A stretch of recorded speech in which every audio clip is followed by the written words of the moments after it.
या प्रलय विकराल हो, ऐसा हो दृढ़ संकल्प अपना, जीत अब हर हाल हो। अब मुड़े ना, अब रुके ना, अब थके ना, अब झुके ना, अब अनवरत सी चाल हो, तुम अजर हो, हाँ तुम विजयी, तुम काल जयी हो ऐ युवा।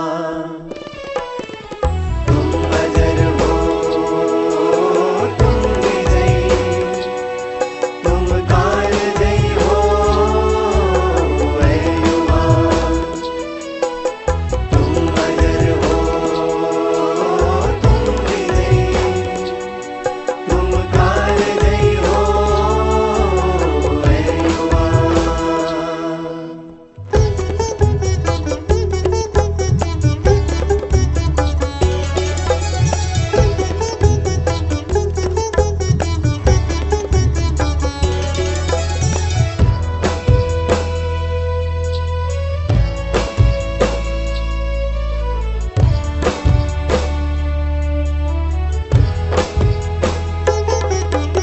शक्ति अपनी तुम जगाओ, जानो हो फौलाद तुम, हौसलों को दो बुलंदी, सिंह की औलाद तुम। शक्ति अपनी तुम जगाओ, जानो हो फौलाद तुम, हौसलों को दो बुलंदी, सिंह की औलाद तुम। वज्र को कर दे विभाजित, ऐसी तेरी ढाल हो, तुम अजर हो, हाँ तुम विजयी, तुम काल जयी हो ऐ युवा। तुम अजर हो, तुम विजयी, तुम काल जयी हो ऐ युवा। तुम अजर हो, तुम विजयी, तुम काल जयी हो ऐ युवा। ओम शांति। आज का रामायण का बहुत बड़ा पात्र है और वो है प्रभु राम। दूसरा पात्र है रावण। तीसरा जो पात्र है उसकी तो सभी जानते ही है, सुपर्णखा। और सुपर्णखा का वध कैसे हुआ, उसका परिचय क्या है, उसके हम जानेंगे आज। तो सुपर्णखा जो है वो राक्षसी थी। राक्षसी तो थी लेकिन उसका माता राक्षसी थी लेकिन पिता ऋषि था, इसलिए उसको ऋषि पुत्री भी कहते थे। चालाक बहुत थी, चपल भी थी और सुंदर भी बहुत थी। उसका ओरिजिनल नाम मीनाक्षी था क्योंकि उसकी आंखें बहुत सुंदर थी। हाँ, नहीं, इसकी आंखें मछली जैसी थी तो उसका नाम मीनाक्षी था। और उसके नाखून जो थे ना, वो सुपड़े होते ना, सुप ऐसे बहुत बड़े नुकीले और खूब सुंदर रखती थी वो। तो सुपर्णखा का तो इसकी बात हम आज करेंगे। इसका परिचय में तो बताते हैं कि बहुत ही सुंदर थी, बहुत ही ऋषि पुत्री भी थी, लेकिन राक्षसी होने के कारण आक्रामक भी बहुत थी। कोई भी चीज चाहिए तो उसके लिए उसका रूप आक्रामक होता था। तो उसका ही परिचय था। लेकिन उसमें हुआ क्या कि रावण की बहन थी, और रावण जो था ना वो, उसका तो मालूम है कि सारी पृथ्वी पर जहां सारे तीनों ही लोगों में उसका राज्य होना चाहिए। और उसकी बहन का उसने विवाह जो ऐसे लोगों से किया था, ऐसा व्यक्ति था जो बहुत ही बहादुर था, और तीनों लोगों में उसका नाम भी था। तो रावण को अंदर से होता था कि अगर वो तीनों लोगों का राज्य करेगा तो ऐसी युक्ति से थोड़े समय में उसको मार दिया। जब उसका पति को मार दिया तो कोई भी व्यक्ति क्रोधित तो हो ही जाएगी ना। बहुत क्रोधित हो गई, भी रावण से बदला कैसे ले। रावण को एक बहुत भक्ति की थी उन्होंने शिव की, उनको वरदान मिला था कि उसको कोई भी मार ना सके, ना दानव मार सके, ना देवता मार सके, कोई भी मार ना सके, ऐसा उसको वरदान मिला था तपस्या के बल से। तो उसको बहुत ही अभिमान भी था कि मेरे को मारने वाला कोई भी नहीं है। इसलिए उसका जो रूप था वो बहुत ही सबको तंग करने का, ये सब कुछ बहुत रहता था। तो उनको अंदर से लगा कि मेरा भाई तो ऐसा है, मैं तो मार नहीं सकती हूँ, लेकिन उसका बदला लेने के लिए मुझे कोई को मतलब कि साथ लेना पड़ेगा। ये कौन ऐसा है जो मार सके उसको। तो जब ही उसका पति इनको मार दिया रावण ने, तो रावण को मालूम था कि ये मेरी बहन क्रोधित तो हो ही जाएगी, लेकिन वो समझा कर फुसला कर, आखिर तो बहन थी, बहुत कुछ धन वन सब कुछ दे करके उसको बोला कि दूसरा भाई है उसका वहां, वो उसका सगा भाई नहीं था, लेकिन उसके साथ तुम दंडक वन में जाओ। दंडक वन में उसको भेजा, वहां बहुत सुंदर दंडक वन था, में विचरण करती थी। उसी समय राम, श्री प्रभु राम और सीता माता और लक्ष्मण तीनों ही उस वन में रहते थे। तो एक बार विचरण करते करते उसकी नजर प्रभु राम के ऊपर पड़ी, और प्रभु राम तो खूब सुंदर भी थे और कोई सजे हुए नहीं थे, लेकिन आध्यात्मिक सुंदरता बहुत थी। तो उसको अंदर से लगा कि अभी मेरा पति तो है नहीं, इसलिए मैं, उसने अपना रूप है ना, मोहिनी रूप धारण कर लिया। मोहिनी रूप धारण करने के बाद उसके सामने गई वो, और कहा कि आप, क्योंकि वो राक्षसी थी ना, तो उसको बात करने का ऐसा ढंग तो था नहीं, कि नम्रता ये सब कुछ तो था नहीं उसमें। वो तो अपना रूप पर बहुत अभिमान था उसको, कि मैं कोई भी रूप धारण करके किसी को भी वश कर सकती। तो राम के सामने जब ही आए वो, राम ने तो उसको पहले से पहचाना था कि ये मोहिनी रूप वाली है। तो उसने विवाह का प्रस्ताव रखा, मुझे आपसे विवाह करना है। तो उसने कहा कि बहुत नम्रता से जवाब दिया है, मेरे पास तो है, लेकिन अभी मैं दूसरा विवाह नहीं कर सकती हूँ। मेरा विवाह तो हो ही गया है, दूसरा विवाह मैं नहीं कर सकता हूँ। तो उसको अंदर से गुस्सा बहुत आया, क्रोधित हो गई कि ये मेरा प्रस्ताव को ये अस्वीकार कर देता है। उसको मालूम नहीं कि मेरा कौन है, मेरा भाई कौन है, वो कौन है। तो उसने बोला कि आप लक्ष्मण के पास जाओ। तो लक्ष्मण के पास गई, तो लक्ष्मण भी खूब सुंदर था। तो लक्ष्मण तो, उसका तो रूप और क्रोध ऐसा है ना, उसने तो तुरंत ही उसका इंसल्ट भी कर दिया और ठुकरा दिया। उसको बहुत गुस्सा आ गया, दोनों भाइयों ने ठुकरा दिया। लेकिन उसको लगा कि इसका कारण सीता माता है, क्योंकि सीता माता अगर नहीं होती ना तो ये राम मेरे साथ विवाह कर लेता, क्योंकि उसने कहा ना मेरे पास तो मैंने तो विवाह किया है, तो दूसरा नहीं कर सकता। तो जहां सीता माता बैठी थी ना, वहां वो एकदम दौड़ती जा रही थी।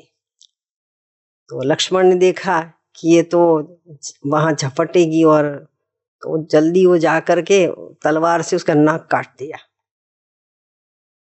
काट दिया तो बहुत ही खून निकलने लगा और गुस्सा भी हो गया उसको। असली रूप में तो नहीं आई, चली गई, क्योंकि अभी इंसल्ट हो गया ना। असली रूप तो बहुत खराब असली रूप तो है ना। तो फिर चली गई कि अभी क्या करूं। तो रावण ने तो उसको इस दूसरे भाई के पास दंडक वन में भेजा था। तो उसने सोचा कि रावण को तो कोई मार नहीं सकता, मैं तो मार ही नहीं सकती, मैं तो राक्षसी हूँ। तो उसके पास गई और उसको बोला, रावण के पास जा करके बोला, बहुत ही दूर था। वो गई और कहा कि आपको पता है सीता माता कितनी सुंदर है। बहुत ही प्रशंसा किया, उसका रूप का बहुत ही प्रशंसा किया, और इतनी प्रशंसा किया कि रावण विचलित हो गया। उसको लगा कि दुनिया में आप तीनों ही लोगों पर आपका राज्य है, लेकिन आपके पास जो है ना तो ऐसी गुणवान तो कोई है नहीं। तो उसने जो बात किया ना रावण के साथ, तो मंदोदरी की गैरहाजिरी में किया। मंदोदरी, क्योंकि उसको पता था मंदोदरी पति भक्त है, वही सब काम करने नहीं देगी, इसलिए उसको, वो जब नहीं थी ना तभी उसको इतनी सारी अच्छी अच्छी बातें की, ऐसी बातें की। तो रावण विचलित हो गया कि मेरे तो ऐसी स्त्री चाहिए ही चाहिए। इसलिए उसने कुछ सोचा नहीं, और फिर उसने जाकर कोई भी प्रपंच, बहुत प्रपंच किया, और प्रपंच से उसने सीता माता को हर लिया। अभी सीता माता का हरने के बाद उसको अंदर से लगा कि वो तो, उसके बाद तो उसका कोई विवरण नहीं आता है, लेकिन सुपर्णखा थी ना, वो जिस भाइयों के पास रहती थी ना, उस भाइयों को भी बोला उसने कि आप है ना मेरा बदला लो। ये राम और लक्ष्मण जो है ना, उन्होंने बहुत ही तकलीफ दी है, मेरा नक काट दिया है। तो फिर वहां जब गई ना, तो उन्होंने क्या किया, राम और लक्ष्मण दोनों ने दोनों भाइयों को मार दिया, दूसरे भाइयों को मार दिया। हाँ, वो दोनों को मार दिया। खरदूषण को ऐसा नाम है, तो उनको मार दिया। तो ये सब बदला तो लेना ही था इसको। तो फिर वो रावण के पास रहने लगी, लेकिन नजदीक नहीं जाती थी, उसका अपना महल अलग था। उसके बाद क्या हुआ कि अभी रावण का और राम का तो युद्ध बहुत कुछ चला, और युद्ध चलने के बाद क्या हुआ कि रावण जो है ना वो हार गया, और रावण का मृत्यु भी हो गया। मृत्यु हो गया तो क्या करे, मृत्यु हो गया। अभी उसकी बहन सुपर्णखा थी, उसको लगा कि अभी दुनिया में कुछ है ही नहीं, इसलिए वो अब बहुत ही परेशान भी हो गई थी, दुखों से परेशान भी हो गई थी, कहाँ जाए, क्योंकि राम और लक्ष्मण ने पूरी राक्षसी सेना को मार दिया था, कोई बचा ही नहीं था ऐसे। इसलिए उसने बोला कि अभी मैं कहाँ जाऊं, तो वो गई कहाँ, वो पुष्कर में गई, राजस्थान में पुष्कर है, वहां गई। लेकिन उसके पहले जो ये ओरिजिनल जो है ना सुपर्णखा, वो अप्सरा थी, अप्सरा। और वो इंद्र के पास ही, ऐसी अप्सरा इंद्र के पास ही होती है, जैसे रंभा है, मेनका है, उनके साथ इनका भी नाम था। और वो पहले नंबर की अप्सरा थी, सुंदर भी बहुत थी, और इंद्रदेव की मानी थी, प्यारी थी, उसकी प्रेयसी थी। वो जो काम कहते थे वो सब काम करती थी। और उसका काम क्या था, इंद्र देवता का काम क्या था, इंद्र देवता है ना, तो वो समझता था कि तीनों लोगों में मेरा ही राज्य हो, किसी का राज्य हो ही नहीं। तो उनका जो राज्य चलता था, तो उसके दरबार में तो वैभव बहुत कुछ था, नाच गान नृत्य सब कुछ चलता था। अभी पृथ्वी लोक में तो जो लोग थे वो तो तपस्या, ऋषि बहुत थे, तो कितना भी सुंदरता हो, कितना भी वैभव हो, लेकिन तपस्या के कुछ भी नहीं है। इसलिए बाबा ने क्या कहा, बाबा ने हमको क्या कहा कि इस दुनिया जो है ना, रावण की दुनिया है, पराई दुनिया है, अपनी दुनिया ही नहीं है। और इसमें इतने भवक है, इतना भवका है, माया का भवका बहुत है। कोई भी कोई चीज लाते हैं तो हम तुरंत पूछते हैं ना, ये कहाँ से लाए हैं, बहुत अच्छा है। कोई भी वैभव की चीज होती है तो हम आकर्षित हो जाते हैं। होते नहीं होते, होता है ना कि भाई ये चीज हमको भी मिल जाए। कहीं भी सौगात मिलती है और एक रह जाए तो उसको होता है ना, भाई मेरे को मिली नहीं, दौड़ के जाता है लेने के लिए। तो मतलब कि अंदर से पुरानी दुनिया है। बाबा तो जब से आए तब से पुरानी दुनिया का वर्णन करता ही रहता है, लेकिन हम क्या करते हैं, पुरानी दुनिया को छोड़ो कहते हैं। पुरानी दुनिया की वस्तु कोई काम की नहीं है, खत्म होने वाली। कितना याद कराता है, कोई भी मूल्य ऐसी नहीं है जिसमें बाबा याद ना कराता कि पुरानी दुनिया है। आप नई दुनिया को याद करो, बाबा को याद करो, वर्षा को याद करो, अपने पूर्व जन्म क्या क्या था, देवताएं थे, वो सब याद करो, बाबा कहता है।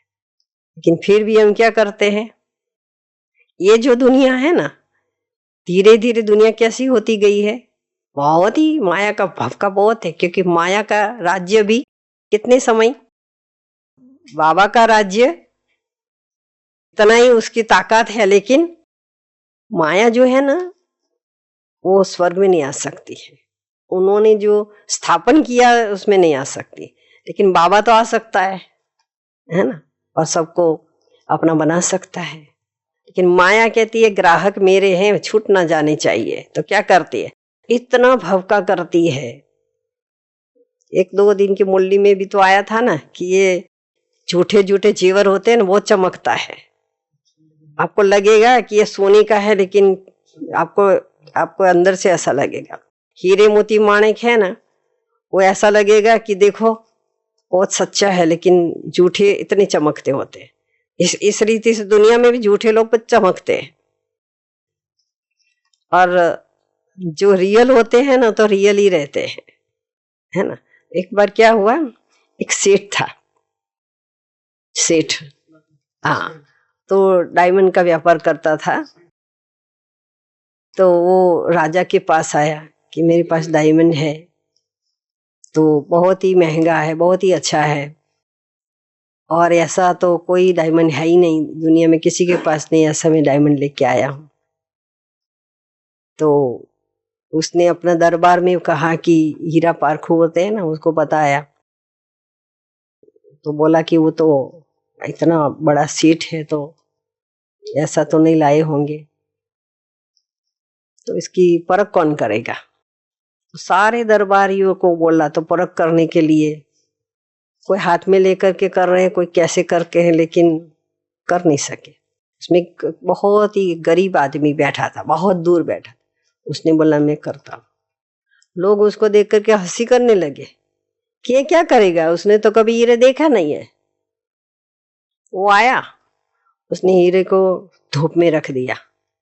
धूप में रख दिया तो धूप में तो जो सच्चा हीरा होता है ना, वो कभी गर्म नहीं होता है। तो फिर उसने देखा ये सच्चा है ही नहीं, क्योंकि गर्म हो गया था। सेठ को आश्चर्य लगा कि ये देखो मेरा इतना हीरे एक व्यक्ति के कारण रुक गया। सेठ तो राजा ने कहा तुमको कैसे पता पड़ा, तुमको तो कभी हीरा देखा नहीं है।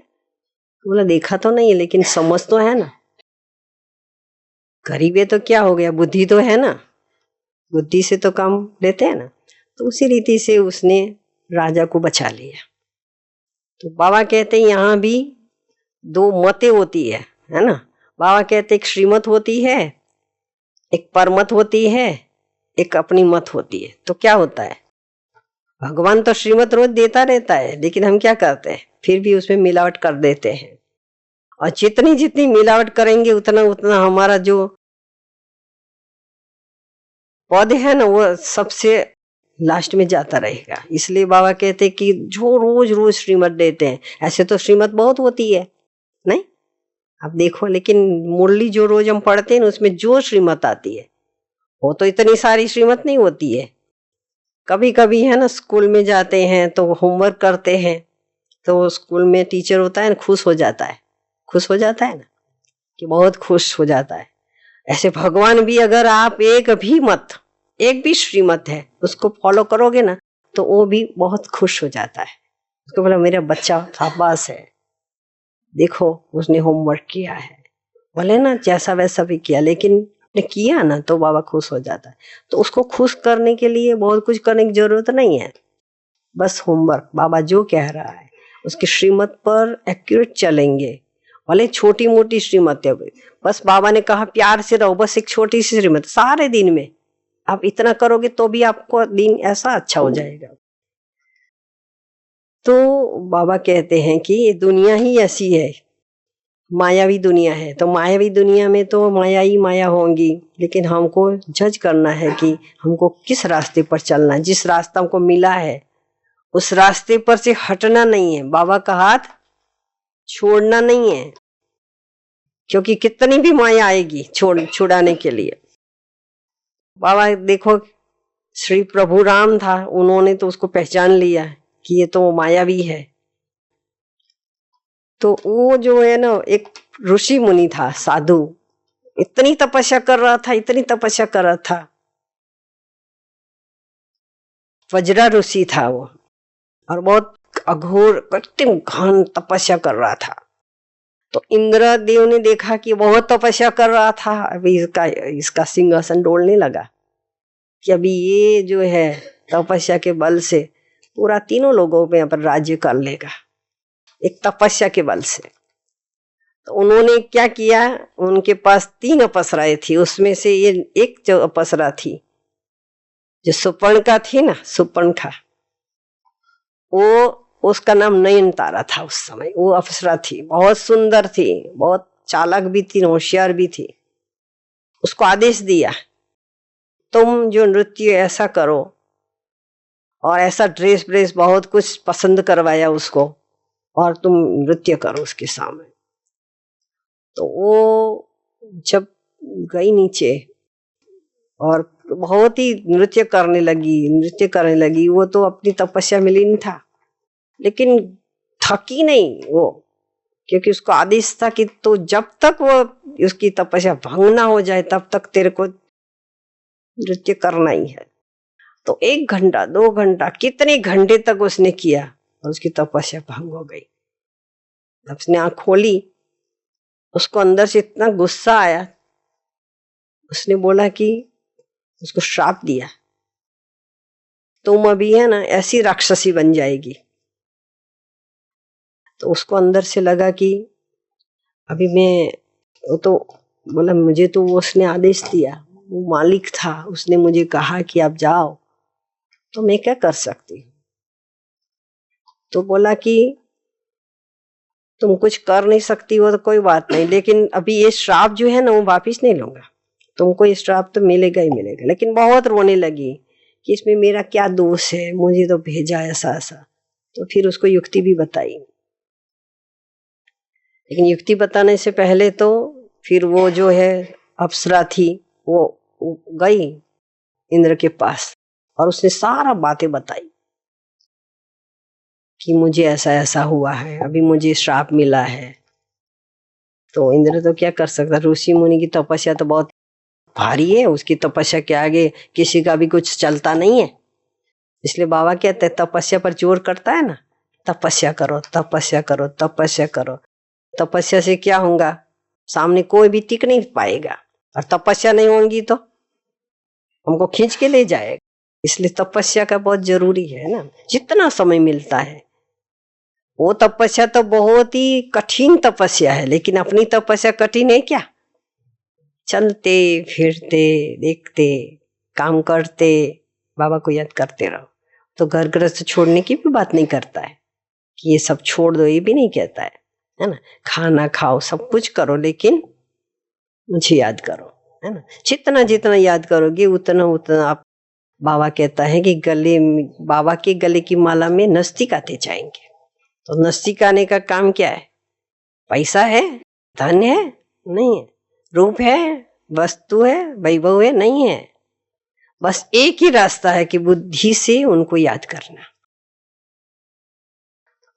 तो फिर उसको जो बहुत ही किया तो उसको एक युक्ति बताई कि तुम तपस्या करो। तपस्या के बिना तो कुछ होगा नहीं, रूप तो वापिस आएगा नहीं।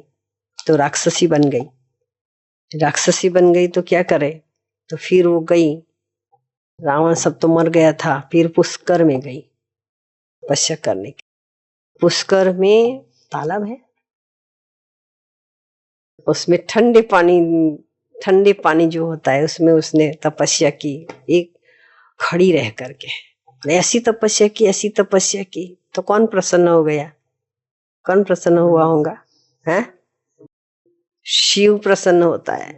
वो तो सबसे मालिक है ना, उसका प्रसन्न होना, तो वो प्रसन्न हो गया। उसने बोला कि इसका एक ही उपाय है, क्योंकि ये जो प्रजा ऋषि है ना वो तो होती तपस्या का बल है उसमें, इसलिए उसमें कुछ कर नहीं सकते हैं। लेकिन इतनी तपस्या करो कि ये तो रावण को तो त्रेता युग में बताते हैं ना, और श्री कृष्ण को द्वापर में बताते हैं ना, राम शास्त्रों में तो ऐसा बताते हैं। तो बोला इतनी तपस्या करो कि द्वापर युग आ जाए, और द्वापर युग आ जाए उसमें श्री राम है ना उसका कृष्ण रूप में जन्म हो जाएगा। आप है ना उसी समय अप्सरा नहीं होंगी, लेकिन आपका रूप भी बदल जाएगा, तो कुब्जा होंगी। कुब्जा में जिसको कुबड़ निकलती है ना, वो तो कितनी कठिनाई की बात है। कुब्जा उस रूप में तपस्या करने के बाद भी कुब्जा के रूप में वो तुम आएगी, और इतनी श्री कृष्ण की इतनी भक्ति करेगी वो कि उसकी इतनी भक्ति करने के बाद तो ये श्री कृष्ण नहीं लेकिन राम का ही स्वरूप है।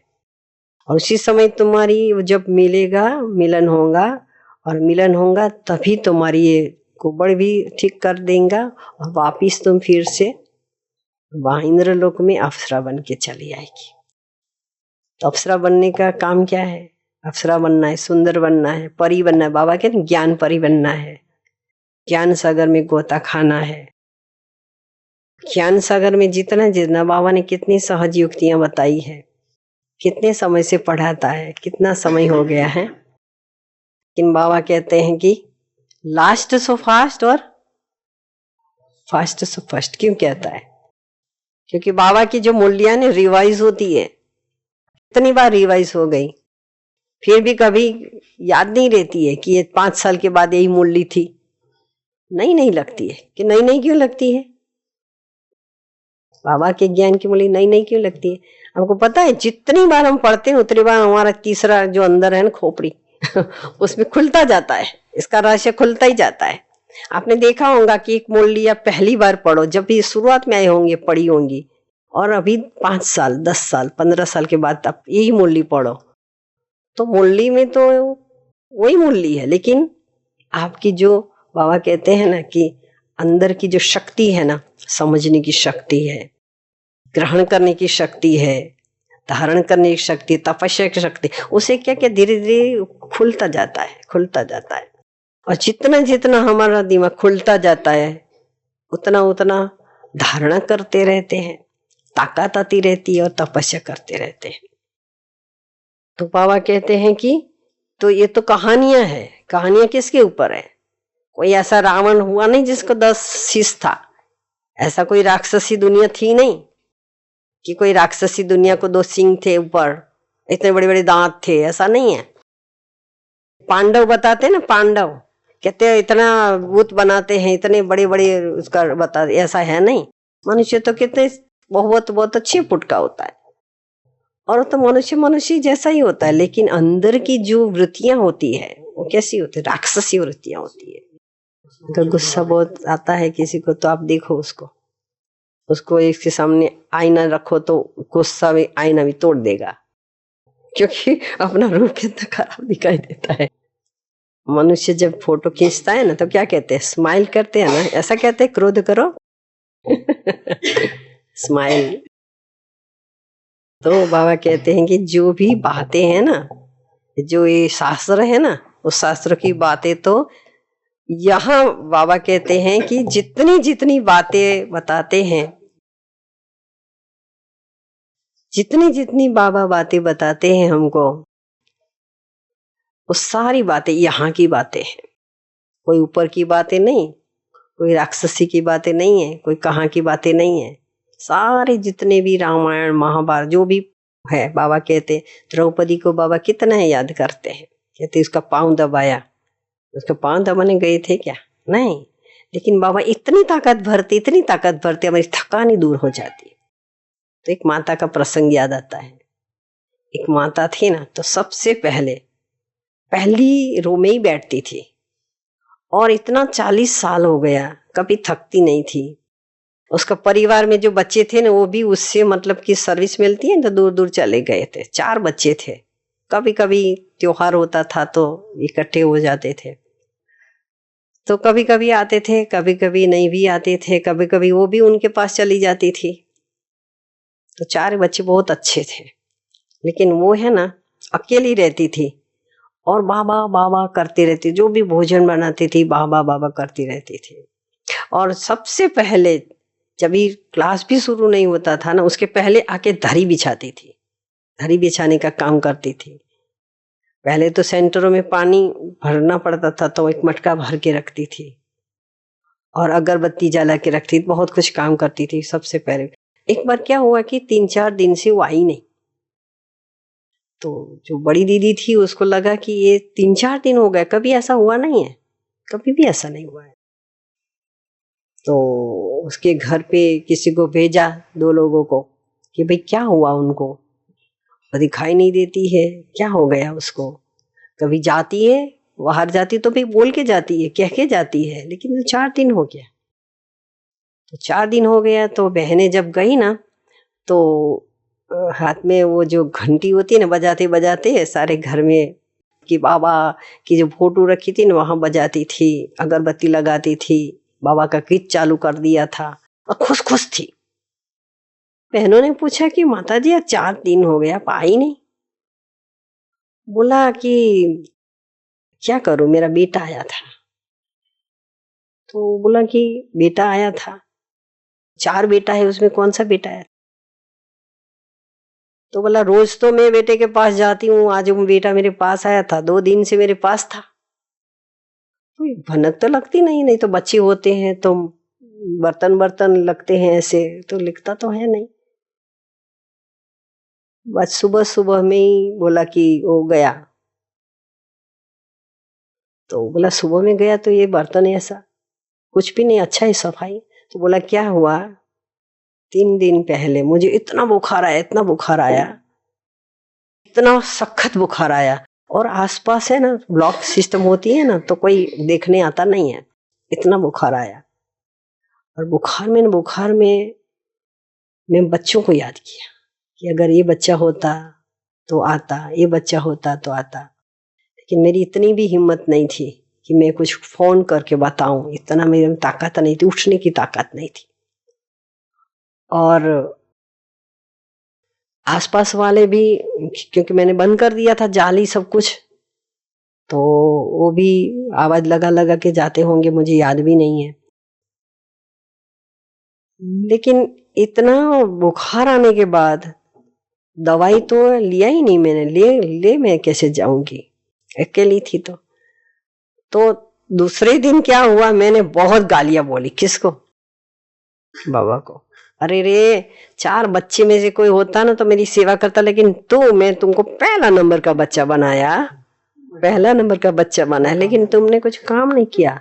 मेरा कितना दर्द था, कितनी दवाइयां मेरे पास थी नहीं, मेरे पास कोई नहीं था, और आपने तो कहा था मैं सब कुछ आपका हूं। तो बहुत मैं रोने लगी, इतना रोने लगी, रोते रोते मैं सो गई। और आपको बताऊं मैं कि मुझे है ना पूरा माथे पर हाथ घूमने लगा। तो मैंने बोला पहले स्टॉपर देखिए, स्टॉपर तो बंद है, कौन आया ये, इतना इतना एहसास हो गया मुझे कि कोई है, और इतना प्यार से मुझे। और फिर थोड़ी बार मैंने बोला कुछ नहीं है, ऐसे मेरा आभास है, लेकिन थोड़ी देर में मेरा शरीर पे हाथ घूमने लगा। मैं जब ये हाथ देखे तो हाथ दिखाई नहीं देता है, लेकिन घूमता जरूर है। थोड़ी देर में है ना, गला बहुत सूख रहा था, गला गीला हो गया, इतना गीला हो गया कि जैसे पानी की जरूरत नहीं, और पसीना पसीना हो गया, और मैंने फेंक दिया सब। मेरा बुखार उतर गया, बुखार उतर गया, मेरा सब कुछ हो गया, मुझे जैसे कुछ है ही नहीं। और इतनी फ्रेश हो गई, इतनी फ्रेश हो गई, इतनी फ्रेश हो गई, किसी की जरूरत नहीं पड़ी। और फिर मुझे इतना रोना आ गया, इतना रोना आ गया कि अरे रे मैंने इसको क्या बोल दिया।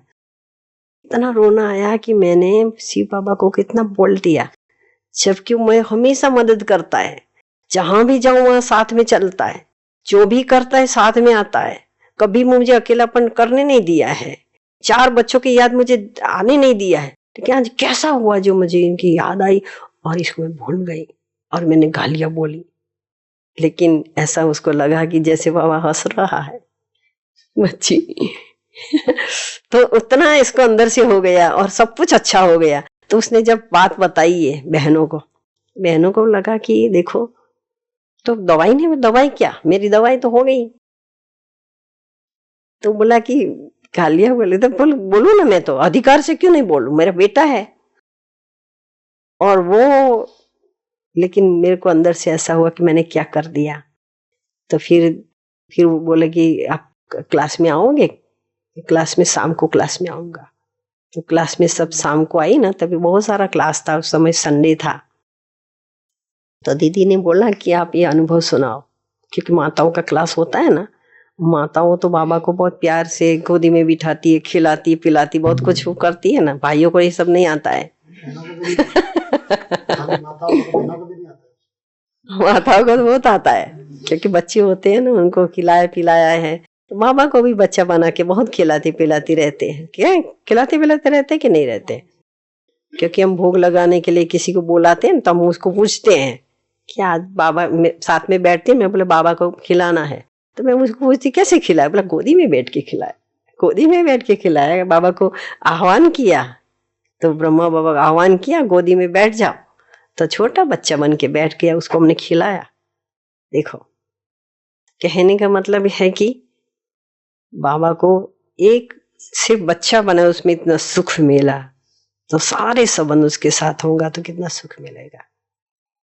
चलते फिरते उसका हाथ पकड़ के चलो, तो बाबा की याद, बाबा का प्यार ऐसा है, आप एक बार प्यार करो तो ये प्यार देता ही रहता, देता ही रहता, देता ही रहता। फिर वो शाम को आई, जब उसने अनुभव सुनाया तो सभी माताओं को लगा कि देखो बाबा के साथ हमारा कितना अच्छा संबंध होना चाहिए, कभी हमारा संबंध ऐसा होना नहीं चाहिए। लेकिन भले कितना कभी कभी लड़ भी लेते हैं ना, नहीं लड़ भी लेते हैं बाबा से, लेकिन बाबा कहते अधिकार है। लेकिन फिर भी बाबा की जो श्रीमत है, जो भी हमको श्रीमत मिलती है, श्रीमत कैसे मिलती है, मुरली से मिलती है ना। हाँ, मुरली में बाबा सब कुछ कह देता है, और बाबा कितना सुनता है। कभी कभी हमारा संकल्प होता है ना, वो भी मुरली में आ जाता है कि नहीं आ जाता है। कभी कुछ होने वाला है ना, वो भी आता है। कभी हो गया है, उसके लिए बाबा समस्या का समाधान भी दे देता है। तो ऐसा बाबा है हमारा। तो बाबा कहते हैं दुनिया कैसी है, मायावी दुनिया है, रंगीली दुनिया है, और कभी भी किसी की चीज हम लेते हैं तो उसकी याद आ जाती है ना, आती है ना। तो बाबा कहते हैं लेकिन बाबा को समर्पण कर दो पहले, फिर उसको अपने पास रखो। तो बाबा को जब समर्पण कर देते हैं और फिर अपने पास रखते हैं ना, तो कुछ होता नहीं है। लेकिन हर एक चीज, क्योंकि दुनिया ऐसी है, कोई ना कोई कुछ न कुछ देते रहते, उसके प्यार हो जाता है, कोई नहीं देता है तो उससे प्यार नहीं होता है। तो बाबा कहते ऐसा नहीं, हमारा हिसाब किताब है, व्यक्ति का कुछ नहीं है। क्या हिसाब किताब है हमारा? किसी को हम किसी को भी व्यक्ति को देखते हैं, कहीं भी कोई अनजान व्यक्ति को, तो किसी को देख के बहुत अच्छा लगता है नहीं? ऐसा लगता है ना, ऐसा लगता है कि ये व्यक्ति बहुत अच्छा है। और किसी व्यक्ति बहुत सुंदर है, बहुत अच्छा है, बहुत अच्छा व्यवहार करती, बाजू में बैठती है तो लगता है उठ के चले जाए, लगता है नहीं लगता? ऐसा क्यों होता है? क्योंकि ये हमारा हिसाब जो है कितने जन्मों का है, 84 जन्मों का है। और 84 जन्मों में कभी हमारी माँ होंगी 4 जन्म पहले, 10 जन्म पहले, 5 जन्म पहले, घूमते घूमते चोला चेंज करके हमारे सामने आएगी, तो कैसी फीलिंग होंगी? भले रूप चेंज है लेकिन फीलिंग कैसी होंगी? लगेगी ना अच्छा इनके साथ कुछ अच्छा लगता है। यहाँ भी आप देखते होंगे किसी किसी के साथ बहुत अच्छा है, किसी के साथ अच्छा नहीं है, लेकिन वो व्यक्ति अच्छी है बुरी है नहीं है, लेकिन हमारा हिसाब कैसा है, हमारा हिसाब कैसा है, उसके साथ अच्छा होगा तो धीरे धीरे धीरे हमको ये अच्छा है। इसलिए हिसाब की तो चुकत होता है। कोई व्यक्ति का कैसा भी उसका व्यवहार हो, लेकिन हमको क्या करना है? बाबा कहते हैं हिसाब की तो चुकत होता है। बाबा कहते हैं एक जन्म लेने के बाद वो पूरा नहीं होता है, पूरा चुकतू नहीं हो जाता है। ऐसे करते करते प्लस माइनस करते करते संगम हमको मिला है। तो संगम में कौन आएगा? देने वाले भी आएगा, लेने वाले आएगा, लेकिन लेने वाले ज्यादा होंगे ना, क्योंकि माइनस ये सब कुछ करते करते यहाँ रहा हुआ है, तब तो यहाँ हम रहे हैं। इसलिए बाबा के कोई भी प्रकार का कोई भी व्यक्ति हमारे को मिलती है, कहाँ भी मिलती है, तो उसके प्रति हमारा राग भी नहीं होना चाहिए, द्वेष भी नहीं होना चाहिए, है ना। भले कुछ भी करता रहे, क्योंकि सब किताब। और बाबा ने कहा ड्रामा कैसा है, ड्रामा कैसा है, एक्यूरेट है। कोई भी व्यक्ति किसी को बिना कारण कुछ करता ही नहीं है। हम समझते इसने देखो ऐसा कर दिया तो मैंने ऐसा हो गया है, लेकिन ऐसा नहीं है। किसी का पार्ट हम चेंज कर सकते हैं। बाबा कहते मैं भी ड्रामा के बंधन में बंधा हुआ हूं, कहता है ना, ड्रामा के बंधन में कैसा बंधा हुआ है।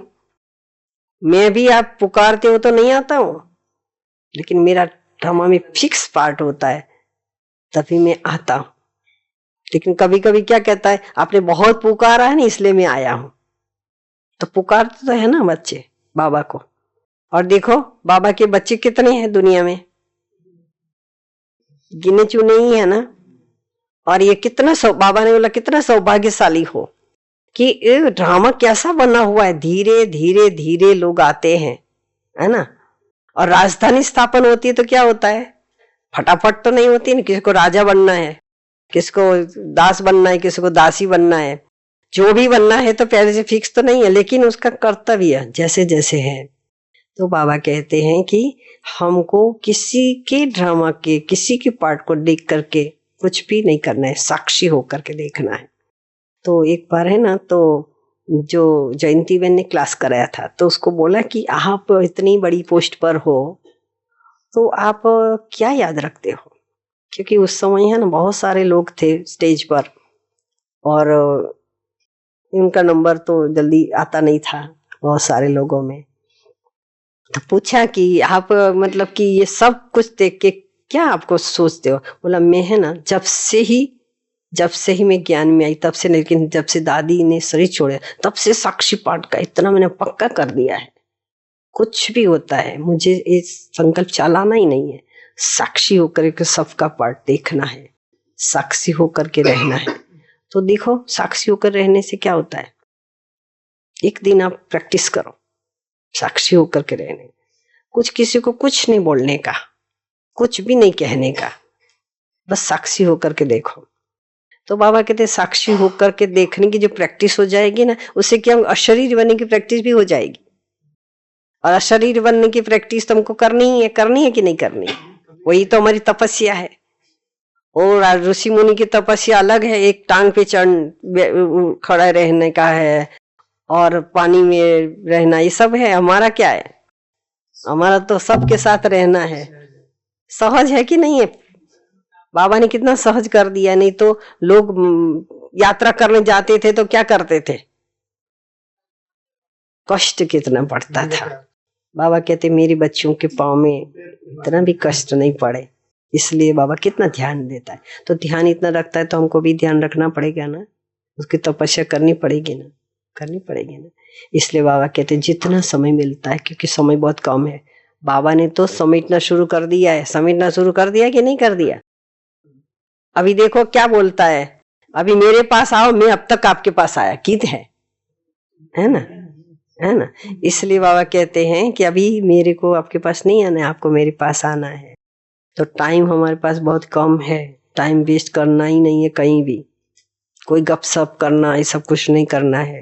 टाइम को इतना बचा के रखना, इतना बचा के रखना है कि हमारा भाग्य है ना, एक एक सेकंड, बाबा ने बोला ना कदम कदम में पदम है, एक एक सेकंड देखो हमारी कहीं भी वेस्ट नहीं जानी चाहिए। अगर वेस्ट जाती है तो हमारा जीवन कैसा हो जाएगा, वेस्ट हो जाएगा। इतना समय जो गया अभी फिर से मिलेगा क्या? अभी तो परिस्थितियां, बाबा ने बोला ना कि 2 दिन पहले जो धमाका होने लगा था ना ये बिजली का, तो डर लगता था। मेरे को, मैं बाथरूम में थी मुझे लगा तो 1:30 बजे में, तो मुझे लगा कि भूकंप हो जाएगा। मैंने सारा बंद कर दिया है, दरवाजा सब कुछ। तो मैंने है ना स्नान करने के बाद सब खोल दिया कि भाई कोई बचाने के लिए। कहने का मतलब कि इतना अभी परिस्थितियां ऐसी आएगी, है ना, परिस्थिति ऐसी आएगी, इसलिए परिस्थितियों में ठीक रखने के लिए तो बाबा को साथ में रखना ही पड़ेगा, क्योंकि बाबा ही हमारा सब कुछ है और बाबा सब कुछ करता है। बाबा हमको कितनी, बाबा ने बोला प्राप्तियों को याद करो, कितनी प्राप्तियां हैं यहाँ। घर में तो देखो, घर में सुबह से रात तक कितना करना पड़ता है। सुबह में दूध की लाइन से लेकर के देखो, तो यहाँ बाबा के घर में जब बैठे हो, सेवा करने जब आते हो, तो अपना ध्यान है नहीं इधर उधर में नहीं, लेकिन सेवा करने का है, बाबा की याद से सेवा करना है। और सेवा करते करते बाबा कहते कि पुण्य का कर्म जमा करना है। ओम शांति।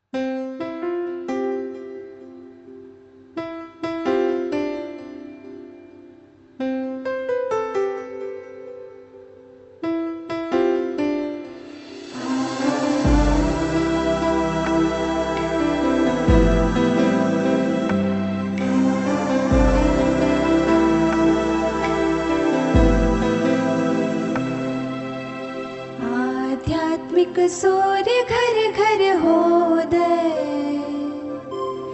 आध्यात्मिक सूर्य घर घर होदय, साधना से ध्वस्त हो जाए अनय, साधना से ध्वस्त हो जाए अनय। आध्यात्मिक सूर्य घर घर होदय, आध्यात्मिक सूर्य घर घर होदय, साधना से ध्वस्त हो जाए अनय, साधना से ध्वस्त हो जाए अनय।